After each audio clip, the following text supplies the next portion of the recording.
So hello friends, आज हम बात करते हैं अपने नेक्स्ट वीडियो वीडियो की डे 17 में। और डे 17 में हम स्टार्ट करने जा रहे हैं अपने नया न्यू टैब जिसका नाम है डिज़ाइन। और डिज़ाइन में आप यहाँ पे समझेंगे कि किस तरीके से हम पेज पर कुछ डिज़ाइन या फॉर्मेटिंग कर सकते हैं। या हम पेज की बात करेंगे, हम यहाँ पे टेक्स्ट की बात नहीं करेंगे किसी तरह की। हम फॉन्ट साइज को बढ़ाने घटाने की बात नहीं करेंगे, हम पेज की बात करेंगे, हम पेज को किस तरीके से अपने डिजाइन कर सकते हैं। तो चलिए वीडियो को हम स्टार्ट करते हैं और आप सबको रिक्वेस्ट करते हैं कि आप जो हर चीजों को ध्यान से देखिएगा। और यहाँ पे हम आज जा रहे हैं बताने की डिजाइन में हम किस तरीके से अपने पेज को डिजाइन कर सकते हैं, फॉर्मेटिंग कर सकते हैं। सबसे पहले फ्रेंड्स, अगर आप यहाँ सामने देखेंगे तो यहाँ पे डिजाइन टैब में आपको कुछ ग्रुप्स मिलेंगे जिसमें कि डॉक्यूमेंट फॉर्मेटिंग लिखा हुआ है। और लास्ट में देखेंगे पेज बैकग्राउंड लिखा हुआ है। तो हम सबसे पहले डॉक्यूमेंट फॉर्मेटिंग की बात करते हैं। ये ऑलरेडी हमने टाइटल में देख रखा था कि आपको जब भी कोई स्टेटमेंट लिखते हैं तो कौन सी टाइटल चाहिए, टाइटल 1 चाहिए, टाइटल 2 चाहिए, टाइटल 3। जैसे कि मैंने बताया था, टाइटल 1 का जो ये मेन हेडिंग होता है जिसकी साइज सबसे बड़ी होती है, उसके बाद से टाइटल 2 आता है, इसकी साइज जो है उससे कम होगी। देन उसके बाद से टाइटल 3। इस तरीके से आप जो है आप अपने पेज को मॉडरेट करते हो। तो यहाँ पे हम सबसे बड़ी बात करते हैं, मान लो अगर मैं यहाँ पे कुछ लिखता हूँ, मैं यहाँ पे कंप्यूटर की बात करता हूँ। अब कंप्यूटर जाहिर सी बात है, मेन आपका मेन हेडिंग है, तो क्या करोगे आप इसको, आपको यहाँ पे जाके यहाँ पे आपको हेडिंग 1 पे करना है, यानी यहाँ पे ये अभी बोल्ड हो रहे हैं। ठीक है। और यहाँ पे आपको लेना है कि किस तरह की हेडिंग आपको लेनी है। ठीक है। इसको अब आप यहाँ पे होम पे जाके यहाँ पे हेडिंग में जाओ, और हेडिंग में जाने के बाद सेम वही चीज यहाँ पे भी है, आपकी मेन हेडिंग 1। ठीक है। और यहाँ पे इसको क्या करिएगा, आप इसको सेंटर में लेकर आइए।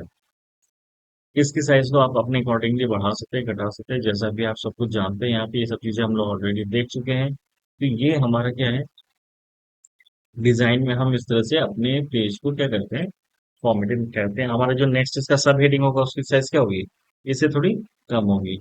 इसकी साइज हम कम करेंगे। और साइज को हम क्या करेंगे, यहाँ पे वापस हम जाएंगे और यहाँ पे साइज को कम कर देंगे, क्योंकि इसका इसकी साइज क्या होगी, अपने मेन हेडिंग से कम होगी। और इसमें हम इसको ऑब्वियस लेफ्ट अलाइनमेंट में लेके चलते हैं, अपने नेक्स्ट लेफ्ट अलाइनमेंट इसको सेंटर में करते हैं, क्योंकि मेन टॉपिक है। और जो सब हेडिंग है उसको हम यहाँ पे करते हैं। ठीक है। यहाँ पे हम लिख लेते हैं, okay, generation.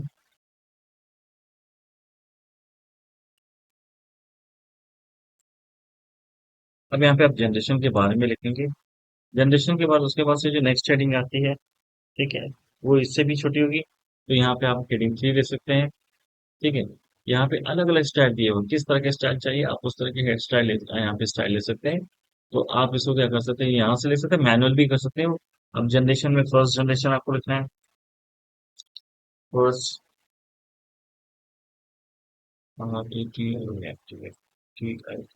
First generation. Okay. इसकी साइज क्या होगी, हमारे सेकंड हेडिंग से थोड़ी कम होनी चाहिए, ताकि ये उसका सब हेडिंग का और भी कम होगा। ठीक है। और इसको हम थोड़ा सा अलाइनमेंट, इसको स्पेस देके आगे करते हैं। ठीक है। और इसको हम क्या करते हैं, टैब देके बीच में करते हैं। और इसको जैसे भी आपको इसकी साइज हमेशा सेकंड हेडिंग से कम होगी, तो मैं सेकंड हेडिंग से कम कर दिया है। प्लस इसको आपको थोड़ा सा शेड वगैरह देना, तो शेडिंग में कर दीजिए आप इसको। ठीक है, आप इसको शेडिंग में कर दीजिए। और फिर जैसे भी आपको इसके बारे में लिखना है, आप लिख के लिखते चले जाइए। तो ये आपको ऊपर है कि आपको जो मेन हेडिंग है, सब हेडिंग है, मेन हेडिंग कितनी साइज कितनी रखनी है, सब हेडिंग की उसके अंदर सब हेडिंग है। और ये आपकी बॉडी, बॉडी का मतलब क्या होता है, जो आप लिखोगे वो मैटर की बॉडी यहाँ पे इसकी जो साइज होगी वो हमेशा क्या होगी, इससे कम होगी, जो सब हेडिंग से कम होगी। ठीक है। तो ये तो चीज हो गई कि हमने यहाँ से अपने मैटर के लिए जो हेडिंग कितना रखना है, क्या रखना है, वो हमने देखा। अब बात करते हैं कलर की। ठीक है। अब आपने जो भी कलर रखना है, मान लेते हैं किसी भी, आपको इसको अगर इसमें कलर डालना है, कस्टम करना होगा, यहाँ से ये शेडिंग है। जो भी शेडिंग आपको यहाँ से भी शेडिंग दे सकते हैं, वहां से भी आप दे सकते हैं। तो मैंने इसको यहाँ पे शेडिंग दे दिया है। ठीक है। क्योंकि ऑलरेडी हम इसको दे चुके थे। जो भी शेडिंग देखनी है आपको वो यहाँ शेडिंग शेडिंग आप यहाँ देखवाएंगे। तो शेडिंग आप यहाँ से भी कर सकते हो, पीछे अभी मैं जो स्क्रीन पता है वहां से भी कर सकते हैं।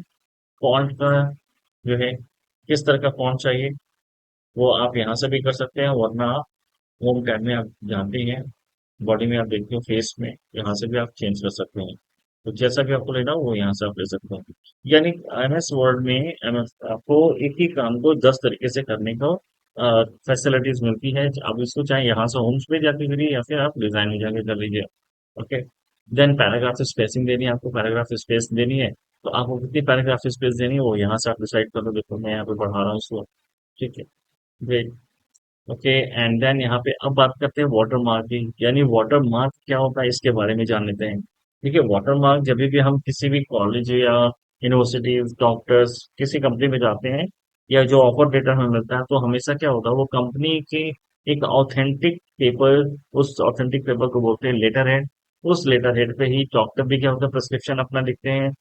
कोई प्रिंसिपल जो है कोई भी अगर उनको नोटिस देनी होती है, ठीक है, तो वो सभी चीजें क्या होती है वो आपके लेटर हेड पे ही, यानी जॉब ऑफर लेटर भी आपको किसमें मिलती है, लेटर हेड पे मिलती है। और वो लेटर हेड क्या क्या होता है उसमें आपको देखोगे तो उसमें एकदम लाइट शेड में उस पेपर के बेस पर आपको उस कंपनी का नाम या उस कंपनी का लोगो दिखेगा। तो वो चीज आप भी तैयार कर सकते हो। उसके लिए आपको यहाँ पे मैं बताता हूँ कि उसे तैयार कैसे करते हैं। मान लेते हैं आपने ये कंटेंट तो तैयार कर लिया है, इस कंटेंट को तैयार करने के बाद आपको वाटर मार्क लगाना है। तो वाटर मार्क लगाने के लिए मैं क्या करता हूँ, मैं एक अलग न्यू पेपर लेता हूँ ताकि आपको उस पर अच्छा समझ में आएगा। ठीक है, मैंने यहाँ पे पेपर लिया, ये वाटर मार्क मैं लगाने जा रहा हूँ। साइज को पहले हम कस्टमाइज करते हैं, जैसा था मैंने इंसर्ट कर दिया। अब यहाँ पे मैं आपको बताता हूँ कि किस तरीके से आप जो है अ, अपने नाम का भी वाटर मार्क बना सकते हैं। तो वाटर मार्क बनाने के लिए आपको यहाँ पे क्लिक करना होगा। जब आप क्लिक करेंगे तो यहाँ पे ऑलरेडी यहाँ पे बाय डिफॉल्ट कुछ वाटर मार्क बना के दिए हुए हैं। अगर आपको इनका यूज करना है तो ये इस तरह से दिखेंगे कॉन्फिडेंशियल के नाम से। वरना अगर आप इसको कस्ट आप देखो क्या हो, जब वाटर मार्क आप एक पे लगाओगे ना सब पे लगेगा। ठीक है, लेकिन आप चाहते हो कि मैं कस्टमाइज करना चाहता हूँ, मैं चाहता हूँ मेरा नाम आए, तो उसके लिए क्या करना पड़ेगा, यहाँ से वाटर मार्क हटाना पड़ेगा। यहाँ रिमूव वाटर मार्क कर दीजिए। अब आपको वापस वाटर मार्क पे जाना है और यहाँ पे कस्टम वाटर मार्क पे जाएंगे। कस्टम वाटर मार्क पे जाने के बाद यहाँ पे टेक्स्ट वाटर मार्क पे क्लिक करेंगे। और यहाँ पे ASAP जहाँ लिखा हुआ वहाँ पे जो भी आपको लिखना है, ठीक है, वो आप यहाँ पे लिख सकते हैं कि किस नाम से आप वाटर मार्क बनाना चाहते हैं। मैं यहाँ पे SMERTZONE स्मार्ट जोन के नाम से वाटर मार्क बनाना चाहता हूँ। फॉन्ट की साइज कैलिबरी ही रहेगी, एज इट इज जैसे थी वैसी ही रहेगी। तुम जाता हूँ कस्टम पे, मैंने स्मार्ट जोन किया।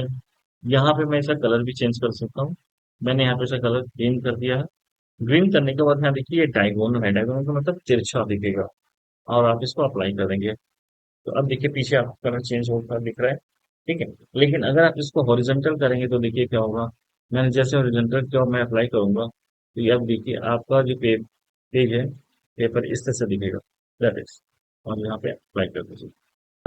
आपको ये देख रहे हैं यहाँ पे सेमी ट्रांसपेरेंट, इससे चेक मार्क हटा दीजिए तो ये जो वाटर मार्क आपको दिख रहा है ये और डार्क हो जाएगा।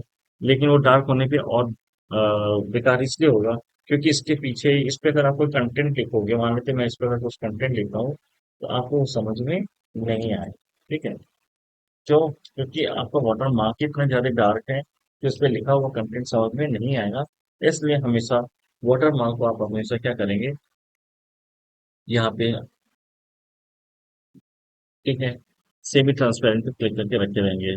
और इसको हॉरिजेंटल ना करके डायगोनल थोड़ा अच्छा लगता है देखने में, तो आप इसको डायगोनल और हॉरिजेंटल वो आपके ऊपर डिपेंड करता है। तो गैस ये तो हो गए कि हम वाटर मार्क कैसे लगाते हैं। ओके, अब आते हैं पेज कलर की बात करते हैं। पेज कलर कैसे करेंगे, हमने यहाँ पे पेज को लिया और पेज को हमने कोई भी एक कलर ले लीजिए जो भी आपके सूट करता है। मेरा ये पेज कलर हो गया है और पेज यहाँ पे कलर हो गया और पेज आपको दिख रहा है भी कलर है। ठीक है, इसी तरीके से पेज बॉर्डर में क्या होगा, आपको यहाँ पे पेज पे जाना है। यहाँ पे किस तरह का बॉर्डर आपको चाहिए वो बॉर्डर आपको सेलेक्ट करना है। बॉर्डर कई तरह के बॉर्डर आपको लेआउट मिल जाएंगे यहाँ पे। और यहाँ पे सामने दिखेगा, यहाँ पे ये भी दिखेगा कि यहाँ पे लेआउट में आप देखो प्रीव्यू में देखना। तो जब मैं यहाँ पे देख रहा हूँ ना कि यहाँ पे देखो यहाँ पे यानी मुझे एक ऐसा बॉर्डर चाहिए जिसमें ऊपर यानी टॉप पे हमें बॉर्डर नहीं चाहिए। ठीक है, अगर आपको बॉटम में नहीं चाहिए तो बॉटम से हटा दीजिए। अगर आपको लेफ्ट में चाहिए तो लेफ्ट से हटा दीजिए। और अगर आपको राइट में चाहिए तो राइट से हटा दीजिए। लेकिन मैं भी क्या चाहता हूँ, मुझे चारों तरफ से बॉर्डर चाहिए। बॉर्डर करने के बाद उसके बाद से अब इसका कलर भी हम तय कर सकते हैं कि इसका कलर क्या होगा, तो मैंने इसको ग्रीन कर दिया। ग्रीन करने के बाद इसके साइज को मैं थोड़ा सा ठीक कर देता हूँ, और उसके बाद से मैं यहाँ पे इसकी विड्थ को बढ़ाता हूँ कि कितनी विड्थ की मुझे बॉर्डर चाहिए, और यहाँ पे मैं इसको ओके कर देता हूँ। ओके, अब आप देखेंगे क्योंकि कलर ऐसा है इसलिए ग्रीन पता नहीं चल रहा है, अगर ये व्हाइट होता तो वो पता चलता है। तो हर पेज पर ये बॉर्डर लगा हुआ है, लेकिन मैं चाहता हूँ कि नहीं, मेरा इस पेज पर ये बॉर्डर है, दूसरे पेज पे मैं दूसरी तरह का बॉर्डर चाहता हूँ। इन सब की वीडियोस मैंने बना रखी है, अलग अलग पेज में बॉर्डर कैसे लगाते हैं, वो मेरे breaking balance by Sudhir sir वाले चैनल पे भी है, और उस पे आप जाके देख सकते हैं। बस यहाँ तो मैं बता ही रहा हूँ। तो यहाँ पे अगर आपको अलग अलग पेज पर अलग अलग बॉर्डर लेना है, तो सबसे पहले जिस पेज पर आपको लेना है अलग बॉर्डर, उसके जस्ट ऊपर वाले पेज पर क्लिक करिए, लेआउट में जाइए। लेआउट में जाने के बाद यहाँ से उस पेपर को, पेज को ब्रेक कर दीजिए, नेक्स्ट पेज पे आ जाएंगे। अब जिस पेज पे आप आए हैं यहीं पे ही फिर वापस डिजाइन में जाना है। डिजाइन में जाने के बाद आपको बॉर्डर लेना है। बॉर्डर को यहाँ पे क्या करना है, आपको चेंज करना है। यहाँ पर मैं बॉर्डर क्या होता है थोड़ा सा इस तरह से लेता हूँ, ये ये बॉर्डर लेता हूँ, ठीक है। और यहाँ पे मैं एक चीज सेट करूंगा, दिस सेक्शन। तो देखिए अब क्या होगा, यहाँ पे देखिए ऊपर बॉर्डर अलग है और नीचे बॉर्डर अलग है। इस तरह से सेक्शन वाइज आप चीजों को सेलेक्ट करके अपने पेज में बॉर्डर लगा सकते हैं। फ्रेंड्स, आई होप सो कि आपको चीजें समझ में आ रही होंगी। कहीं कोई भी डाउट हो प्लीज आप मुझे तुरंत आप मुझे मैसेज कर सकते हैं, कमेंट कर सकते हैं, मैं आपको जरूर सारे प्रॉब्लम को सॉल्व करूंगा। ओके, सो यहाँ पे अगर कोई दिक्कत है तो प्लीज आप मुझसे पूछ सकते हो। ओके, और मैंने चीजों को अच्छे से समझा दिया है। आपको जब भी अलग अलग बॉर्डर लेना होगा तो आपको करना क्या पड़ेगा, आपको हमेशा इस बात का ध्यान रखना पड़ेगा, पेज को ब्रेक करके ही करेंगे। तो जब भी आपको दो पेज में अलग अलग चीजों की फॉर्मेटिंग करनी है, तो दोनों पेज को पहले लेआउट में जाके उसमें ब्रेक डाल दीजिए, ताकि वो दोनों पेज एक दूसरे से अलग हो जाए। ओके, तो आई होप सो आपको समझ में आया होगा। अगर वीडियो में कहीं कोई दिक्कत हो प्लीज आप मुझे कमेंट बॉक्स में लिख सकते हैं। Please take yourself, wish you all the best and have a scintillating day.